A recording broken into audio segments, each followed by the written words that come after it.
father was originally from Poland, and my mother was brought up in the United States, and they actually met in the United States. My father was born in 1913, and in 1935, his brother, the only other living relative that was here in the United States, sent money for him to come over. My father was one of 13 brothers and sisters. He was the third oldest in the family. And the oldest brother, who was here already, actually was a furrier by trade, brought my father over from Poland. And his timing, as you know, 1935 was Hitler's rule, the very beginning of father's brother could do to bring over his family. He did, but it took a lot of money, so he brought my father over first. And when my father came here, the boat that brought him here was sunk by Hitler on the way back. And he came to find out within the next year or so, all of his family was killed in Poland. His other brothers and sisters, his mother, father, whoever was alive that hadn't already tried to get over here. He had lots of cousins and other relatives that got to the United States, but the thing that happened when they got over, they went through Ellis Island. And when they came through Ellis Island, the judges allowed them to change their names if they had a good reason. Well, my last name, my maiden name, is Chalupowicz. Long name, very unique, but coming to the United States probably wasn't the best way to bring in, think you're going to raise a family or do what you needed to do. You wanted to kind of blend. So my father told the judge that he would like to change his name, and the judge asked him for the reason, and my father, not knowing enough, said, because it's too long. And the judge said, well, not good enough. So we still have the name, very unique, Chalupowicz. My father and his brother were the only two that had that name, because anybody else who came over had changed it to either Khan, Cone, whatever. And so my father never knew that he had a bunch of relatives living in the United States already with those changed names. So it's kind of sad, because we never got to know anybody else but my uncle, who was already here. So my father met my mother.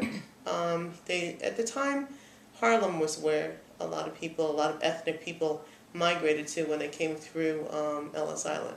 It was Italian sectors and Jewish sectors and Irish sectors, but everybody got along. They were all from the old country, and they all were under some kind of oppression, and they came here and they were trying to start a new life. So my father and my mother actually met at a dance. The thing about my mother and my father that probably defies who I am is what they struggled through in their lives. My mother at age 9 contracted polio. She went to camp one year, just a day camp, while her parents were working, and she was walking and a stone got in her shoe.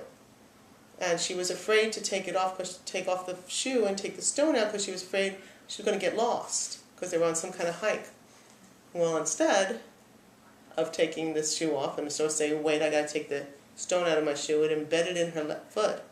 And she contracted polio, because back then they didn't have what we have, to fix your every little need, the antiseptics or whatever. So she had polio from age 9, so she couldn't really walk very well. She ended up, as years went on, lost all her toes on both her legs. And so she had kind of club feet. And again, if you don't realize it, it's very hard to walk. So she would always have a cane or something to walk with. My father, another little story, was married to my mother. Like I said, they met at a dance, and he was, back in the day, I don't know if you know it, club soda was called seltzer, and it came out of these squirt bottles, that they used, almost in relationship, if you could think about it, it's like the bottles and stuff that they use when they make drinks in a bar, because it's pressurized and it's carbonated. Well, that's how they got the water carbonated. They put it in these bottles with the fizz and everything. Well, they lived in Harlem. It was summertime, and he was carrying a case of it, which is very heavy, obviously, but he was carrying a case from the local store. And because of the heat, they exploded. And they exploded in his face. And he was legally blind from age now 22, 23. So all he could see were shadows from that time on. So he never really knew what any of us looked like as we were born and grew up. He would literally pass us by on the street if we didn't say Dad, He didn't know us, because all he saw was shadows. Remarkably, though, he held down 2 jobs my entire life. He made plumbing supplies on machines, lathes and everything. Well, you know, that's kind of difficult when you can't see, but he would feel the ridges and feel the stripping and everything to make sure it was right. He used to have to take a train. We lived in New York, so they both took trains. Well, my mother, of course, couldn't, stand very well, so she was always hurting very much. And my father couldn't see, so he had to listen for the train stops. If the train did not stop, or if the conductor didn't say this is what stop this was, he was lost. And he didn't know what stop was after it, so he would get off the train and he'd wander. He would ask for people's help to get him home, to get him back on the train. The second job my father had was as a busboy, which leads me to remind me why whenever we would sit at the dinner table, he'd get up and start moving the dishes even when we weren't finished eating, because he was so used to bussing the tables.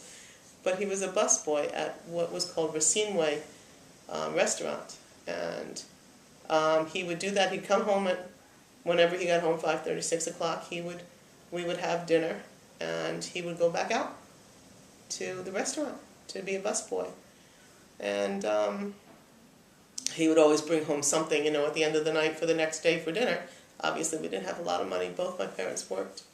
And there were 3 of us in the family. I'm the youngest of 3 children. I have an older sister and an older brother.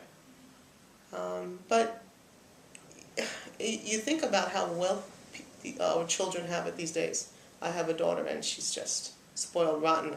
I probably overcompensate, but I never even thought of it that way. Both my parents worked my entire life. We fended for ourselves, and we took care of each other. We would have to clean the house. We would have to do our homework when we came home. We would have to make dinner. So when my parents got home, or our parents got home rather, they would come home and have something to eat because they'd be exhausted. Because they'd leave early in the morning, and we didn't have a car. So they had to take buses and trains, and they'd come home like around 6, 7 o'clock at night, and we'd have to have dinner ready for them and everything done. Because the weekends were for them to get settled for the next week. My mother would cook up a storm, so we would have some stuff, basic stuff cooked, so that my sister and I and my brother didn't have to come up with the entire food chain of what we were going to eat.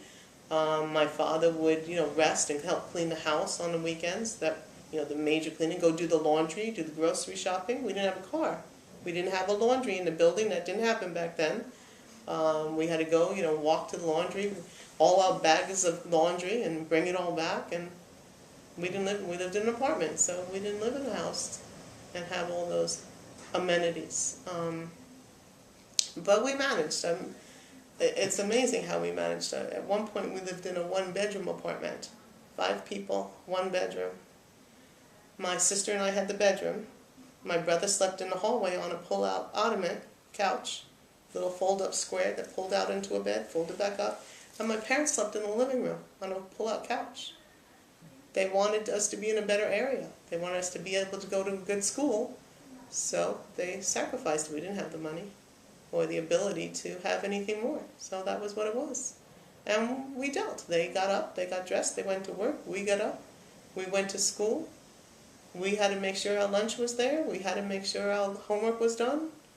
There was, cutting school. If our parents had to be called in for that, forget it. They had to miss a day of school, a day of work to come to our school. Not a good idea, because you don't get paid when your kids do something wrong or that your kid's sick. You didn't get paid. My mother, she was the secretary for American Gas Association. She was one of the head secretaries. And so she had to take a bus and a train down into New York City every day. We lived in Flushing at the time. When I was born, we lived in the Bronx, which was even longer for them to get into the city. And well, that's what our daily life was. This is what we had to do. But let me just turn this off. I'm sorry, I should have done that. I could cut that part out. And it was my daughter. I'll call her back.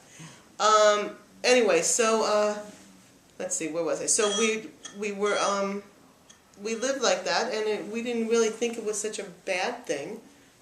You know, no one ever said, you know, oh my God, poor you. We dealt with each other. We dealt with life. This was how we lived. This is what we had to do. Growing up, I remember, you know, not having them around all day long, just having them around on weekend. But then again, you know, back in those days, we just got to be with each other. Everybody was out in the backyard together, or back in the streets. Everybody played in the playground together. Everybody went everywhere together. Nobody was just like, you know, hey, you know, you can't come. Oh, what's wrong with you, you know? Stop that for a second. Can you stop that? Yeah. I'm sorry. That's all right. You can.